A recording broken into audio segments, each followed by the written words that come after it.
जैसा कि आप जानते हैं कि 17/7/2023 को सीबीआईसी ने जीएसटी काउंसिल की 50th मीटिंग में किए गए रिकमेंडेशंस को इम्प्लीमेंट करने के लिए कुछ नोटिफिकेशंस एंड सर्कुलर्स इशू किए हैं।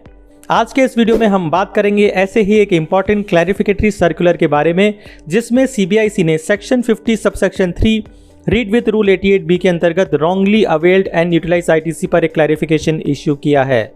इस सर्कुलर में डिस्कस किया गया है कि आईजीएसटी हेड में wrongly availed and utilise ITC पर इंटरेस्ट कब और कैसे लगेगा। सेक्शन 50 सबसेक्शन 3 में wrongly availed and utilise ITC पर till the date of its reversal interest लगाया जाता है और manner of levy of interest rule 88B में प्रिस्क्राइब किया गया है। रूल 88B की डिटेल जानकारी मैंने आपको अपने प्रीवियस वीडियो में दी हुई है। इस रूल को डिटेल में समझने के लिए आप मेरा प्रीवियस वीडियो देख सकते हैं जो दी टैक्स एक्सप्रेस यूट्यूब चैनल पर अवेलेबल है। अब इस सर्कुलर में बताया गया है कि आईजीएसटी हेड में आईटीसी को रॉन्गली अवेल एंड यूटिलाइज किए जाने पर इंटरेस्ट की लायबिलिटी कब अराइज होगी। इस सर्कुलर में क्लैरिफाई किया गया है कि आईजीएसटी हेड में ITC wrongly availed and utilise होने पर section 50 subsection 3 read with rule 88B के अंतर्गत इंटरेस्ट की लायबिलिटी तभी अराइज होगी जब आईजीएसटी, सीजीएसटी एंड एसजीएसटी इन तीनों हेड्स में ई क्रेडिट लेजर का बैलेंस आईजीएसटी हेड में wrongly availed and utilised ITC से कम होगा। अगर इन तीनों हेड्स में मिलाकर ई क्रेडिट लेजर का टोटल बैलेंस आपके द्वारा आईजीएसटी हेड में wrongly availed and utilised ITC के अमाउंट से फॉल बिलो करता है तभी इंटरेस्ट की लायबिलिटी अराइज होगी। और इंटरेस्ट का कैलकुलेशन जिस डेट से ये बैलेंस रॉन्गली अवेल्ड आईटीसी से फॉल बिलो हुआ है उस डेट से लेकर रॉन्गली अवेल्ड आईटीसी को रिवर्स कर दिए जाने तक किया जाएगा।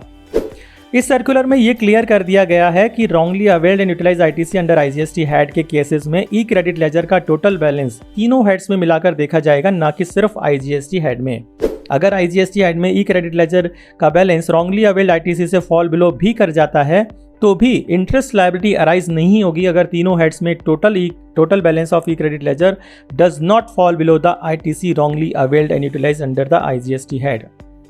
सीबीआईसी की तरफ से एक इंपॉर्टेंट क्लैरिफिकेशन है और इससे आईजीएसटी हेड में wrongly availed and utilise ITC के केसेस में इंटरेस्ट की लायबिलिटी डिटरमाइन करने में मदद मिलेगी, क्योंकि अभी तक इस बारे में कोई क्लैरिटी अवेलेबल नहीं थी और कन्फ्यूजन बना हुआ था। जीएसटी काउंसिल की 50th मीटिंग में इस मुद्दे पर विचार किया गया और सीबीआईसी को अकॉर्डिंगली इस पर क्लैरिफिकेशन जारी करने के निर्देश दिए गए थे। इसके अलावा जीएसटी काउंसिल के रिकमेंडेशंस के अनुसार जीएसटीआर 10 की डिलेड फाइलिंग को लेकर एमनेस्टी स्कीम का बेनिफिट अब 30 जून से बढ़ाकर 31 अगस्त कर दिया गया है और इस बारे में ऑफिशियल नोटिफिकेशन भी इशू कर दिया गया है। अब जीएसटीआर 10 के नॉन फाइलर्स अपने पेंडिंग जीएसटीआर 10 को इस डेट तक रिड्यूस लेट फीस ऑफ ₹1000 के साथ सबमिट कर पाएंगे। इसी तरह पेंडिंग जीएसटीआर 4 के केसेस में भी एमनेस्टी स्कीम का बेनिफिट 30 जून से बढ़ाकर 31 अगस्त 2023 कर दिया गया है। तो ये थी सीबीआईसी द्वारा जारी किए गए कुछ इंपॉर्टेंट नोटिफिकेशंस एंड सर्कुलर्स की जानकारी। टैक्सेशन से जुड़े ऐसे ही regular updates, case law analysis and query resolution के लिए देखते रहिए आपका अपना दी टैक्स एक्सप्रेस। चैनल को सब्सक्राइब करके बेल आइकन प्रेस करना ना भूलें। धन्यवाद।